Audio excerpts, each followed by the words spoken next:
Hello अस्सलाम वालेकुम दोस्तों। तो यार क्या हाल है। आज की इस वीडियो में हम नॉन प्रॉफिट कंसर्न 2014 रेगुलर का ये क्वेश्चन सॉल्व करेंगे। ठीक है, तो चलिए सबसे पहले हम क्वेश्चन पढ़ते हैं। The following are the receipts and payment account for AB sport club Karachi for the year ended June 30, 2013। ठीक है, तो यहाँ पे हमारे पास कुछ रिसिप्ट्स और कुछ पेमेंट्स यानी कि कुछ इनफ्लो यानी कि यहाँ से पैसा आया और यहाँ पे पैसा गया। हमारे पास कुछ इनफ्लो और कुछ आउटफ्लो AB स्पोर्ट क्लब का यहाँ पे गिवन है। ठीक है, जो कि और ये जो डेटा है वो 2013 का है। ठीक है, अब इन दोनों चीज़ों में हम सिर्फ दो चीज़ें देखते हैं। ठीक है, एक रेवेन्यू और दूसरा एक्सपेंडिचर। ठीक है, इसके अलावा अगर हमारे पास कोई भी यहाँ पे एसेट लायबिलिटी मौजूद होती तो हम उसको इग्नोर कर देते हैं, या तो फिर कोई कैपिटल एक्सपेंडिचर। ठीक है, अब देखिए यहाँ पर लिखा हुआ है कि परचेज ऑफ फर्नीचर। ठीक है, परचेज ऑफ फर्नीचर ये हमारा एक्सपेंस नहीं है। ठीक है, क्योंकि यहाँ पे आप क्या करें, यहाँ पे आप एक एसेट को कन्वर्ट करके दूसरे एसेट में, मतलब एक एसेट को दूसरे एसेट में कन्वर्ट कर रहे हैं। ठीक है, जैसे लेट सपोज कि आपने कैश से फर्नीचर खरीदा। ठीक है, तो इसका मतलब कैश भी आपका एसेट है और फर्नीचर भी आपका एसेट है, यानी कि आपने कैश को कन्वर्ट कर दिया फर्नीचर में। ठीक है, तो ये कोई एक्सपेंस नहीं हुआ। ठीक है, इसी तरह यहाँ पे कैश बैलेंस है जो कि एसेट है। This is not receipt. ठीक है, कोई रिसिप्ट या कोई रेवेन्यू नहीं है। सब्सक्रिप्शन फी हमारा रेवेन्यू, और रेंट रेवेन्यू और मैच इनकम जो है हमारा रेवेन्यू है, तो हम ये तीनों को कंसिडर करेंगे। ठीक है, फिर यहाँ पर हमारे पास लिखा हुआ है कि परचेज ऑफ कंप्यूटर, लेकिन परचेज हमने कंप्यूटर तो परचेज किया कैश देके, एक एसेट को कन्वर्ट कर दिया दूसरे एसेट में कंप्यूटर में, लेकिन चैरिटी के लिए, यानी कि ये चैरिटी इवेंट था, हमने वो कंप्यूटर बेच दिया। ठीक है, तो चैरिटी हमारा एक्सपेंस होता है, so will consider this as a expenditure. ठीक है, फिर हमारे पास एडिशनल डेटा गिवन है। एडिशनल डेटा में लिखा है एक्रूड सब्सक्रिप्शन ₹15,000। ठीक है, जब भी वर्ड एक्रूड का लिखा हो तो इसके दो महीने होते हैं। ठीक है, एक या तो पेबल या तो रिसीवेबल। ठीक है, एक्रूड के जो लिटरल महीने होते हैं वो होते हैं ड्यू के। ठीक है, ड्यू यानी कि कोई भी ऐसी चीज़ जो कि रिमेनिंग हो, फिर चाहे वो रिसीवेबल भी हो या फिर वो पेबल हो। ठीक है, तो अब आपको कैसे पता चलेगा कि सब्सक्रिप्शन ये रिसीवेबल के मायने में लिखा हो या पेबल के मायने में लिखा हो। ठीक है, तो आपको देखना पड़ेगा कि ये बिजनेस किस नेचर का, या ये जो अकाउंटिंग आइटम है वो इस बिजनेस का रेवेन्यू होता है या फिर एक्सपेंडिचर होता है। ठीक है, यानी कि ये आइटम जो है वो उसको रिसीव होता है या फिर वो पे करता है ये आइटम। तो यहाँ पर अगर आप देखें कि सब्सक्रिप्शन फीस इस बिजनेस को मिलती है। ठीक है, AB स्पोर्ट क्लब को सब्सक्रिप्शन फीस रिसीव होती है ऑलवेज, तो इसका मतलब कि ये रिसीवेबल होगा। ठीक है, फिर प्रीपेड यूटिलिटीज यानी कि ऐसी यूटिलिटीज जो कि हम ऑलरेडी पे कर चुके हैं। अब यहाँ पर देखेंगे, यहाँ लिखा हुआ है कि यूटिलिटी एक्सपेंस है 60,000 का। ठीक है, तो यूटिलिटी एक्सपेंस 60,000 का और यहाँ पे प्रीपेड यूटिलिटीज 8,000 है, तो उसका मतलब कि हमने जो ये एक्सपेंस है ये ऑलरेडी पे कर चुके हैं। ठीक है, प्रीपेड यूटिलिटीज बेसिकली कोई भी ऐसी चीज़ जो कि प्रीपेड हो वो आपके फ्यूचर एक्सपेंसेस को कम कर देती है। ठीक है, तो इसका मतलब कि लेट सपोज कि आपको जो यूटिलिटी बिल आता है 30,000 का। ठीक है, अब आपको याद आता है कि आपने जो है वो एडवांस में पे कर चुके हो 30,000, 8,000 आप एडवांस में पे कर चुके होते हो। ठीक है, तो आप यूटिलिटी बिल वाले को कॉल लगाओगे और बोलोगे कि मुझे 30,000 का बिल क्यों दिया, क्योंकि मैंने 8,000 तो आपको ऑलरेडी पे कर चुका हूँ। ठीक है, तो फिर वो बिल में 30,000 में से 8,000 माइनस करके फिर 22,000 आपका बिल बना कर देगा। ठीक है, सो यहाँ पर भी कुछ यही सीन हुआ है कि आपकी जो टोटल पेमेंट है, आप वो देख रहे हो कि मेरी टोटल पेमेंट 30,000 की है। ठीक है, यानी कि 30,000 मैंने पे किए, मुझे पे करने। ठीक है, लेकिन इसमें से 30,000 में से मैं 8,000 जो है वो ऑलरेडी एडवांस में पे कर चुका हूँ, तो इस महीने का मेरा एक्सपेंडिचर कितना होगा 22,000। ठीक है, फिर depreciation 10% per annum on all fixed asset account. ठीक है, दो फिक्स्ड एसेट है हमारे पास, एक फर्नीचर है दूसरा इक्विपमेंट है। ठीक है, अब ये जो डेटा नीचे गिवन है ये 2012 का है। ठीक है, जुलाई 1, 2012 का डेटा है, यानी कि ये पुराना डेटा है और ये न्यू डेटा है जो यहाँ पर गिवन है। ठीक है, अब पुराने डेटा में ये कह रहा है कि आपके पास फर्नीचर ऑलरेडी पड़ा हुआ था 1,80,000 का। ठीक है, और इक्विपमेंट पड़े थे कुछ 30,000 के स्पॉट इक्विपमेंट, और लोन आपने लिया हुआ था 1,30,000 का, और सब्सक्रिप्शन इन एरियर्स यानी कि सब्सक्रिप्शन आपको एडवांस में पी हुई थी 50,000 की। ठीक है, अब ये एडवांस में आपको ऑलरेडी पे हुई है। ठीक है, इस महीने जो है आपको 1,20,000 सब्सक्रिप्शन है, तो इस 1,20,000 में ये 50,000 ऑलरेडी एडवांस में। ठीक है, क्योंकि ये एडवांस में पे हुई है आपको। ठीक है, बिल्कुल यही सीन है जैसे ये जो प्रीपेड यूटिलिटी के साथ था, लेकिन यहाँ पर अब किसी और का प्रीपेड, यानी कि कोई और बंदा जो आपको ऑलरेडी इन एडवांस सब्सक्रिप्शन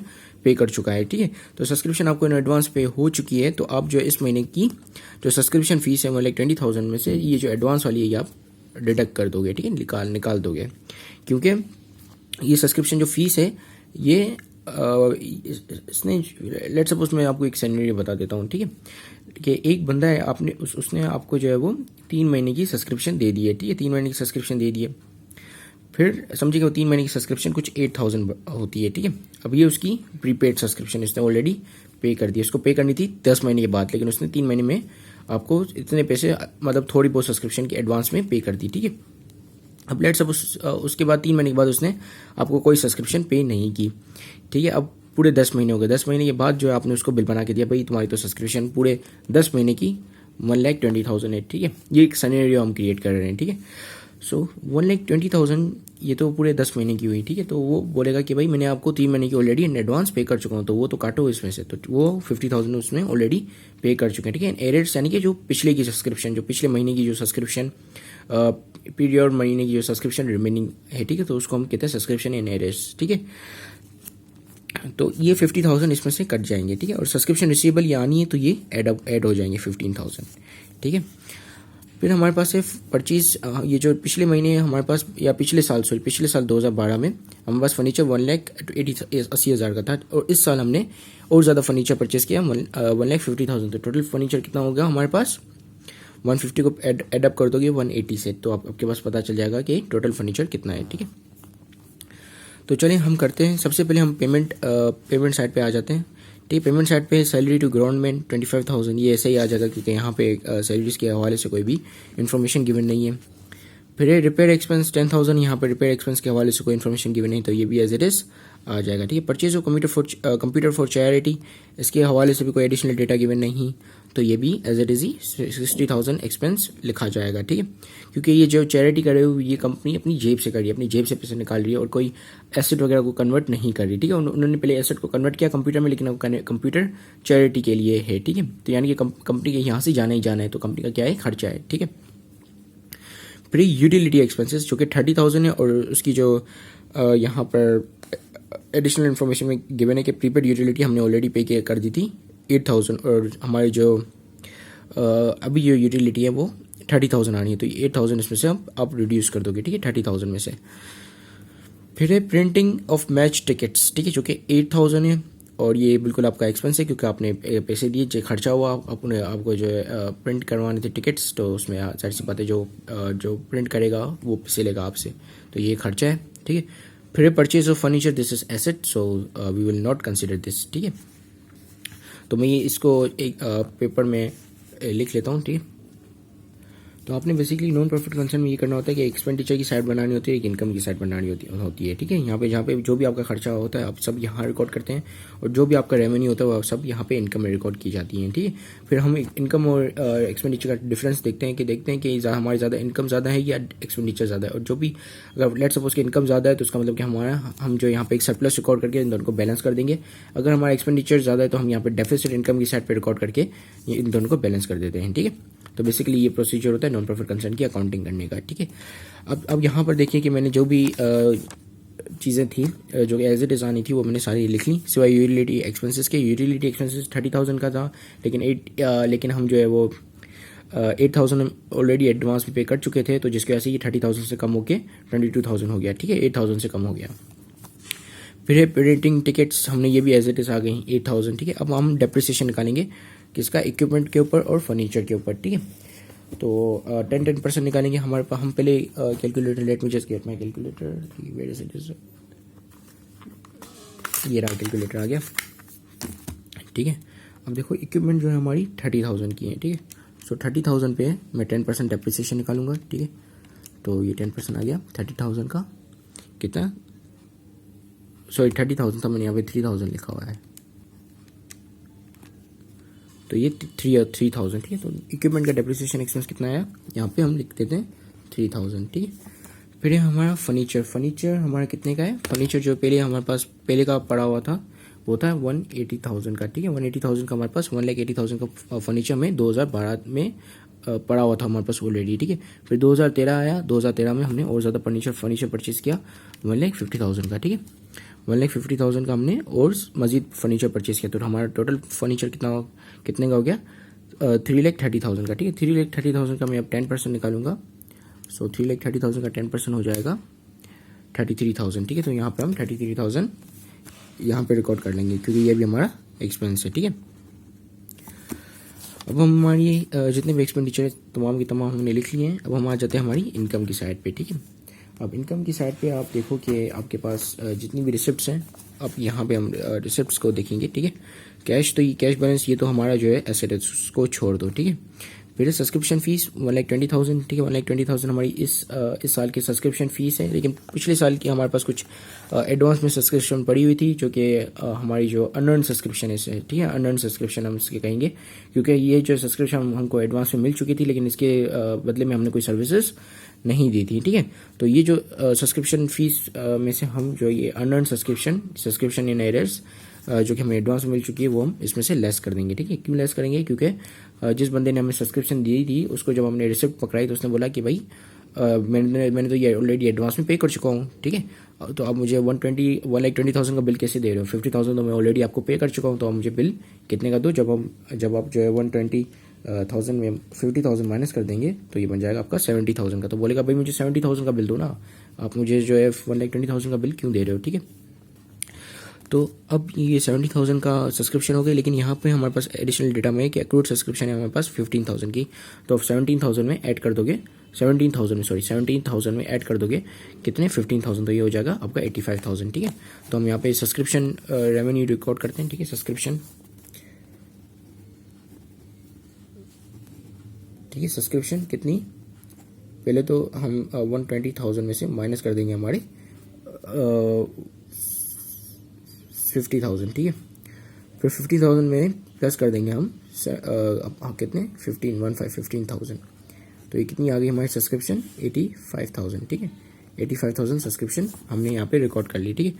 फिर हमारे पास दो एक्सपेंसेस मजीद हैं जो कि एज इट इज़ आ जाएंगी। दूसरा रेंट रेवेन्यू, इसके रिगार्डिंग कोई भी यहाँ पे एडिशनल डेटा इंफॉर्मेशन या डेटा कोई भी मौजूद नहीं, तो इसको हम जो है एज इट इज़ ही लिख लेंगे, ठीक है। और लोन को भी हम इग्नोर करते हैं, क्योंकि लोन जो है एक लायबिलिटी, हम यहाँ पे सिर्फ रेवेन्यू और एक्सपेंडिचर्स देख रहे हैं, ठीक है, सिर्फ रेवेन्यू और एक्सपेंडिचर्स। और कैपिटल एक्सपेंडिचर्स भी हम यहाँ पे नहीं देखेंगे, क्योंकि वो एसेट्स हो जाते हैं बेसिकली। कैपिटल एक्सपेंडिचर होता है जिससे आप जो है जिसको आप एज ए एसेट कंसिडर करते हो, क्योंकि वो आपकी जो एसेट की इफिशिएंसी वगैरह या उसकी वैल्यू में इजाफा कर देता है, ठीक है, कैपिटल एक्सपेंडिचर। तो आप उसको एसेट ही कंसिडर करते हो, तो हम कैपिटल एक्सपेंडिचर भी यहाँ पर नहीं देखते। और यहाँ पे ये जो लोन है, तो लोन को भी हम यहाँ पर नहीं देखेंगे, क्योंकि लोन जो एक लायबिलिटी है, ठीक है। हम यहाँ पर सिर्फ इनकम और एक्सपेंडिचर देखेंगे, ठीक है। तो यहाँ पे हमारे पास रेंट रेवेन्यू है 80,000, फिर मैच इनकम है 70,000, और इसके रिगार्डिंग कोई भी यहाँ पे नहीं एडिशनल डेटा नहीं गिवन, तो हम इसको एज इट इज ही लिख लेंगे, ठीक है। तो late me just pause this video and right it, ठीक है। तो हमारे पास यहाँ पे तमाम एक्सपेंडिचर्स आ गए और तमाम इनकम्स या रेवेन्यू आ गई, ठीक है। तो अब हम क्या करेंगे, तो ये जितने भी एक्सपेंडिचर है पहले हुए उनको ऐड कर देंगे, ठीक है। या फिर एक काम करते हैं, क्योंकि ऑलवेज ये होता है कि इनकम रेवेन्यू जो है वो ज़्यादा होता है एक्सपेंडिचर की, ठीक है। तो बहरहाल हम क्या करते हैं कि जितने भी एक्सपेंडिचर हैं उन सबको ऐड कर देते हैं, और फिर जो भी इनकम है हम उसको लेस कर देंगे, ठीक है। या फिर जितनी भी इनकम है उनको ऐड कर देते हैं, और फिर जितने भी एक्सपेंडिचर हैं उनको लेस कर देते हैं, तो हमारे पास सरप्लस या डेफिसिट आ जाएगा, ठीक है। अगर रकम प्लस में आती है तो इसका मतलब सरप्लस है, और अगर वो माइनस में आती है तो वो डेफिसिट है, ठीक है। तो मैं यहाँ पर पहले तमाम मेरी जो भी इनकम है उसको मैं एडअप करता जाता हूँ, ठीक है। तो पहले मेरे पास है 85,000, ठीक है। उसको मैं प्लस कर दूंगा 80,000 से, फिर प्लस कर दूंगा 70,000 पे से, ठीक है। 85,000, 80,000 रेंट रेवेन्यू और मैच इनकम 70,000, ठीक है। फिर मैं जितने भी मेरे एक्सपेंडिचर उन सबको लेस करता जाऊँगा, ठीक है। तो इस साइड पे कर लेते हैं कैलकुलेटर को, ताकि ये हमें नज़र आए, ठीक है। सो फिर हम करेंगे यहाँ पे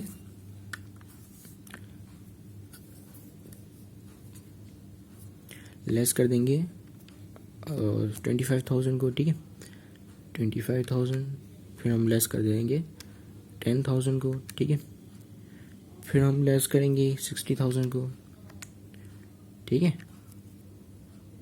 इसी तरह से ही हम तमाम हमारे जितने भी एक्सपेंसेस हैं सबको लेस कर देंगे, ठीक है। तो यहाँ पे आप देखिए कि मैंने तमाम एक्सपेंसेस को लेस कर दिया है, ठीक है। मैंने शुरू के सिर्फ 2 डिजिट से लेकर किया है, ताकि फिर आखिर में जो भी आंसर आएगा मैं उसको उसमें 3 जीरो बढ़ा दूंगा, ठीक है। इससे क्या होता है कि डबल जीरो की जो मिस्टेक होती है वो नहीं होती, ठीक है, इस तरह की कैलकुलेशन में। और इस तरह जो कैलकुलेशन वो जल्दी हो जाती है, ठीक है। तो मैं इक्वल टू को दबाऊंगा तो मुझे आंसर देगा कि 74,000 से ही रकम जो है वो पॉजिटिव में, ठीक है, नेगेटिव में नहीं है, तो इसका मतलब ये मेरा सरप्लस है, ठीक है। सरप्लस है तो इसका मतलब कि इनकम की जो साइड है वो ज़्यादा है, ठीक है। तो याद रखना कि 74,000 जो हमारा सरप्लस है, ठीक है। अब हम मैं इसको हटा के पूरी इनकम की साइड को कैलकुलेट कर लेता हूँ कि वो कितनी आ रही है, ठीक है। तो इसका मतलब कि बैलेंस जो है दोनों तरफ इतना ही होगा, ठीक है। 80 + 85,000, ठीक है, प्लस 70,000, ठीक है। तो ये कितना हो गया? 2,35,000, ठीक है। तो हम 2,35,000 जो हम दोनों साइड पे लिख लेते हैं, 2,35,000, ठीक है, क्योंकि ये बैलेंस करना है हमें। और इस साइड पे भी हम 2,35,000 लिख लेंगे, 2,35,000, ठीक है। तो ये बैलेंस हो गया यहाँ पर हमारा, और फिर यहाँ पे हम सरप्लस रिकॉर्ड कर लेंगे, ठीक है। कितने का? 74,000 का, ठीक है। तो इसी के साथ ये वीडियो ख़त्म होती है। दिस इज 74 नोट, ठीक है, 74। सो इसी के साथ ही thank you very much for watching this video. बल्कि एक मिनट, अभी भी एक्यूमुलेट एक और चीज़ कैलकुलेट करनी है, जो कि है हमारा एक्यूमुलेटेड फंड, ठीक है। So we will write here and right now, सही। तो ये हमने कर लिया, ठीक है।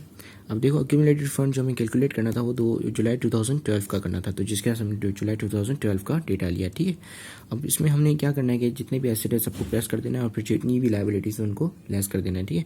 तो इस सूरत में हमारे पास जितने भी एसेट है वही सारे तमाम एसेट ये हैं, और एक लाइबिलिटी जो है वो ये है कि बैंक लोन, ठीक है, 1,30,000, इसको हमने लेस कर दिया, तो हमारे पास एक्यूमुलेटेड फंड आ गया 2,20,000। इसी साथ ही मैं चलता हूँ। Thank you very much for watching this video. Have a great day and अल्लाह हाफिज़।